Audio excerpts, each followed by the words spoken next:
So the next thing I want to talk about is a little bit about my story and the journey that got me to where I am now. The first really pivotal moment happens when I'm 18 and I find out that my mom has been diagnosed with cancer. There's a lot of backstory that could go on here, but suffice to say, my mom and I are super tight, and this is a huge deal.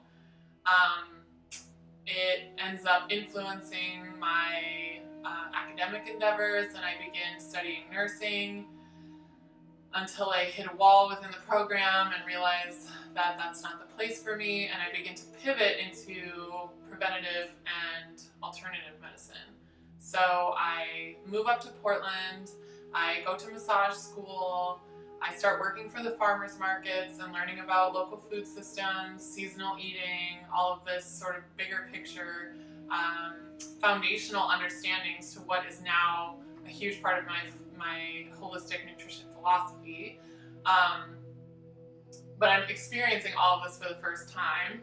I am so excited and impassioned about local food that I open a food truck, an organic vegan food truck, which was a whole other crazy story, but that's just sort of my first foray into formal entrepreneurship. It was, a crazy adventure, and I'm super grateful that it happened, but ended up deciding that it wasn't for me long term.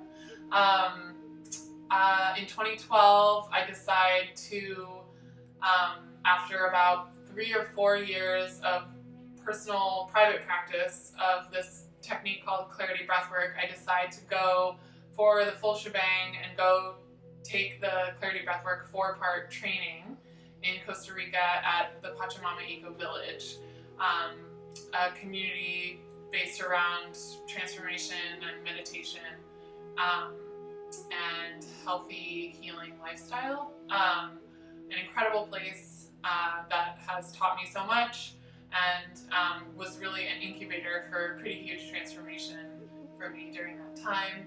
I also want to mention at this point that my mom's condition in the background is sort of going through ups and downs. She's going and doing different alternative healing things, and things will get better, and then something would happen and her condition would get worse. She was also simultaneously, in tandem with her alternative treatments, was also still receiving chemotherapy. So this was a wild ride happening sort of all in the background of my experiences that I'm talking to you about, and heavily influencing a lot of my decision making.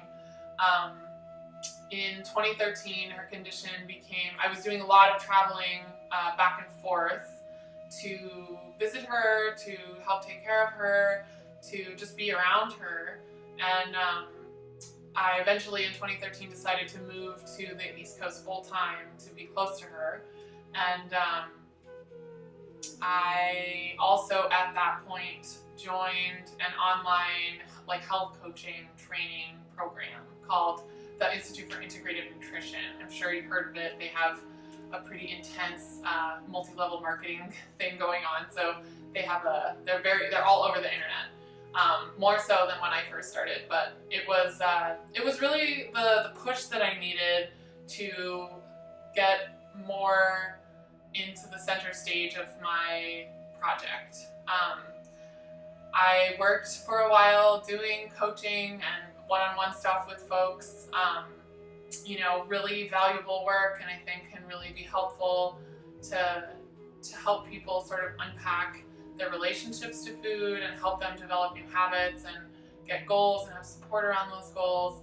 But ultimately, it was a lot of counseling, and I didn't like how much the sessions sort of locked up my schedule. As I'm taking care of my mom on the East Coast in pretty rural Virginia, where I know basically no one, I think it's also worth noting at this point I'm in a relationship with someone who has some land, and we start gardening on a larger scale for the first time while I'm doing this program. So this huge sort of compounding is happening where I'm learning about nutrition, I'm learning, I think they go over about 100 different dietary theories, and then I'm going out into my yard where I've planted all these vegetables and I'm harvesting food that I've grown and creating this sort of full circle food as medicine situation for the first time in my life. So this is a big moment.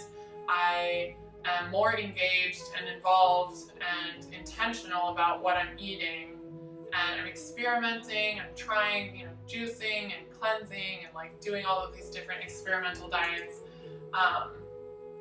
to try and educate myself and find out what works for me. So fast forward 2014, my mom passes away on February 4th.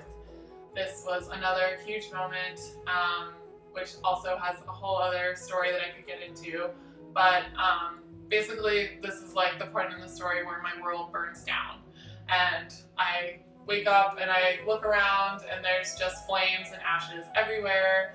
I'm in rural Virginia and my mom is gone, and I decide I need to leave. Another long story, but I basically make my way back across the country and I move back to Portland. I actually move back onto Flora's property and start working as a personal chef and doing the catering for Flora's Portland workshops. So with that came another huge learning curve of just like figuring out these new systems and utilizing my connections with the farmers market to apply them to a more commercial level of business. So I experienced a fairly steady and consistent growth with the advent of Instagram and being able to share these images of the spreads that I would make. One thing I didn't mention before, but when I was younger, I was very creative and artistically inclined. That was always one of my strengths, and I spent a lot of my time making art, doing all different sorts of mediums. Mosaic sort of emerged as one of my more favorites in my later teens, and you can imagine how the mosaic now translates to the platter building. It was just basically swapping one medium for the other, and the food became the artistic medium. So I'm now, doing all of these like bodacious spreads with all this incredible boutique produce that I have access to through the farmers market, and this basically matriculates into the business that I have now. I'm running a full-service catering business here in Portland, and we do all kinds of custom events. We do a lot of interesting crossover with retail and design houses, architecture firms, things like this, people who really value the aesthetic presentation of my work. So I think an important thing to talk about here is that the community around me really helped uplift me and encourage me to continue down this path of sort of connecting dots between nutrition, beauty, art, creativity, and health and longevity and overall nutritional wellness. So we create sort of this bigger picture with my conversation. That's one of my strongest pulls to do the work that I do now, is to help people connect dots between their food life and every area of the rest of their life. So that's a little bit about my story. Thanks for listening.